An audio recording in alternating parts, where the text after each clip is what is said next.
৩ কোটি টাকার চেক দিয়ে ডিসির পদায়নের খবরটি ভুয়া ও উদ্দেশ্য প্রণোদিত বলে জানিয়েছেন জনপ্রশাসন মন্ত্রণালয়ের সিনিয়র সচিব মোহাম্মদ মোখলেছুর রহমান।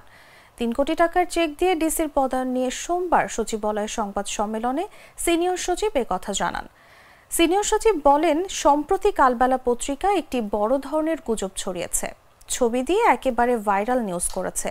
এ ব্যাপারে আমি আপনাদের অনুরোধ করব, একটা খবর দেওয়ার আগে ভেরিফিকেশন করা। এটা কিছুই ছিল না, একটা ভুয়া খবর এবং উদ্দেশ্য প্রণোদিত। এই ধরনের একটা খবর ছাপিয়ে আপনাদের সম্পর্কে একটি প্রশ্নবোধক এসে যায়।